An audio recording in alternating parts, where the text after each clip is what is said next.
కానీ తిరుమల పవిత్రత గురించి కానీ ఏమేమి జరిగినాయి గడిచిన 5 సంవత్సరాల జగన్మోహన్ రెడ్డి పరిపాలనలో హిందూ దేవాలయాల మీద ఏ విధంగా దాడులు జరిగిన ప్రతి విషయం గురించి కూడా ప్రతి ఒక్క భారతీయుడు, ప్రతి ఒక్క హిందూ, ప్రతి ఒక్క ఆంధ్రప్రదేశ్ రాష్ట్ర పౌరుడు మాట్లాడుకుంటున్నారు. కానీ ఈ రోజు జగన్మోహన్ రెడ్డి గారు వర్మ గారు నేను తిరుపతికి వస్తున్నాను, 28వ తారీఖు ఆంధ్రప్రదేశ్ రాష్ట్ర వ్యాప్తంగా కూడా పాప ప్రక్షాళన పూజ సంథింగ్ పాప పరిరక్షణ పాప ప్రక్షాళన పూజ చేస్తా అని చెప్పాడు ఆయన. నేను తిరుపతిలో చేస్తా, మీరు రాష్ట్ర వ్యాప్తంగా చేయండి. ఏదైతే వైఎస్ఆర్సీపీ పార్టీ సహోదరులు ఉన్నారో, కార్యకర్తలు ఉన్నారో అందరూ కూడా మీరు ఆ కార్యక్రమాల్లో పాల్గొనండి, చంద్రబాబు నాయుడు చేసిన పాపాలను మీరు అక్కడ కడగండి అని చెప్పాడు. దాని బద్దంగానే జగన్మోహన్ రెడ్డి గారు నేను తిరుపతి వచ్చి శ్రీవారి పాదాల చెంత చంద్రబాబు నాయుడు చేసిన పాపాలను కడుగుతా అన్నాడు. మేమేం ఆపలేదు కదా వర్మ గారు. కూటమి ప్రభుత్వం అడ్డుకుందా? ఆపిందా? ఇంట్లో పెట్టి తాళం వేసామా? ఆయనే పొద్దునంతా రెడీ అయ్యాడు. జగన్మోహన్ రెడ్డి గారు స్నానం చేశారు, చెప్పులు వేసుకున్నారు, కారు రావాలా, ఫ్లైట్ రావాలా, ఇక ఎయిర్పోర్ట్కి రావాలన్నారు. ఎయిర్పోర్ట్కి సిబ్బంది అంతా వచ్చింది, బయలుదేరాలన్నారు, కాలినడకరు అన్నారు, మెట్ల మార్గం అన్నారు. లాస్ట్కి ఏమైందంటే సాయంత్రం షడక మేము కూడా చూస్తున్నాం జగన్మోహన్ రెడ్డి గారు బయలుదేరారా అని. చూస్తే తాడేపల్లి ఇంట్లో ప్రెస్ మీట్ పెట్టారు. ప్రెస్ మీట్ ఏంటా అంటే నేను 4 గోడల మధ్య బైబిల్ చదువుతాను, నా మతం మానవత్వం అని మాట్లాడుతున్నారు వర్మ గారు.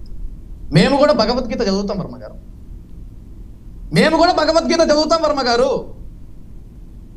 ఈరోజు భగవద్గీత చదివినంత మాత్రాన చర్చికి వెళ్ళకూడదు, మసీద్కి వెళ్ళకూడదు అని ఏం లేదు కదా. ఎవరి భావాలు వాళ్ళకు ఉంటాయి కదా, ఎవరి ఆత్మగౌరవాలు వాళ్ళకు ఉంటాయి కదా వర్మ గారు.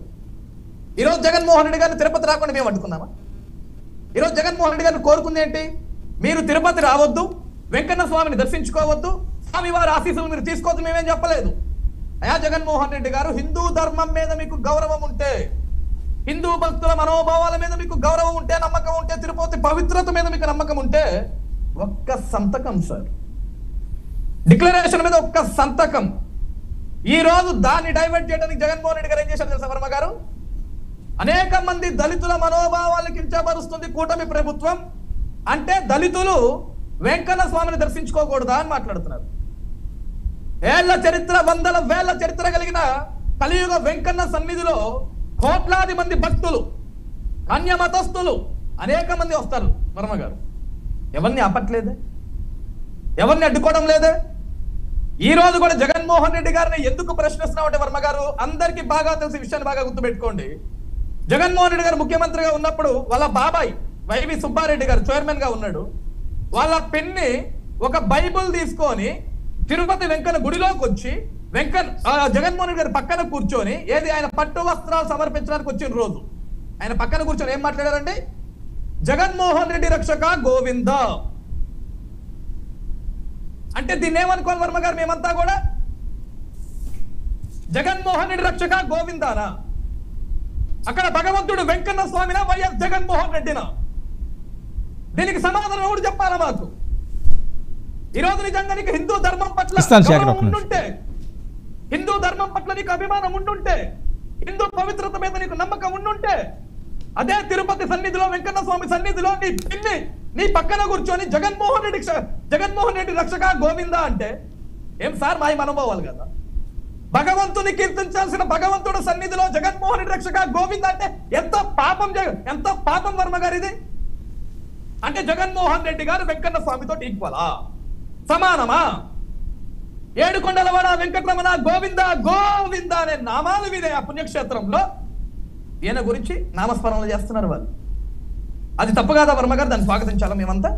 ఈరోజు శేఖర్ రెడ్డి గారు కూడా స్వాగతించాలా? ఇంకొక మాట మాట్లాడారు శేఖర్ రెడ్డి గారు ఇందాక వర్మ గారు, అజయ్ సమాధానం చెప్పాలా, అజయ్ సమాధానం చెప్పాలా? ఏస్ చెప్తున్నా నేను, అజయ్నే సమాధానం చెప్తున్నా.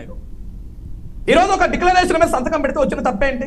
ఈరోజు జగన్మోహన్ రెడ్డి గారు డైరెక్ట్ గా ఎటువంటి బెరుకు లేకుండా, ఎటువంటి భయం లేకుండా, నాకు వెంకన్న స్వామి మీద నమ్మకం ఉంది, గౌరవం ఉంది, భక్తి ఉంది, అపారమైన ప్రేమ ఉంది, ఏదైతే కోట్లాది మంది ప్రజలు ఈ రోజు మా మనోభావాలు దెబ్బతింటారంటున్నారో వాళ్ళందరి కోసం ఆ శ్రీవారి సన్నిధిలో నేను మీరు ఎక్కడ సంతకం పెట్టమంటే అక్కడ సంతకం పెడతానే అని ఎందుకు చెప్పలేకపోతున్నాడు? ఈరోజు భూమన కరుణాకర్ రెడ్డి గారు ఇంతకు మీరే వినిపించారు వర్మ గారు బయట, జగన్మోహన్ రెడ్డి గారి మీద హత్యాయత్నానికి కుట్రించారు, అందుకే ఈరోజు జగన్మోహన్ రెడ్డి గారు అక్కడ ఆగిపోయారు. ఎవరు హత్యాయత్నాన్ని కుట్రించారు వర్మ గారు? ఏం అవసరం? ఇదే జగన్మోహన్ రెడ్డి గారు ప్రతిపక్షంలో ఉన్నప్పుడు ఆంధ్రప్రదేశ్ రాష్ట్రంలో దాదాపుగా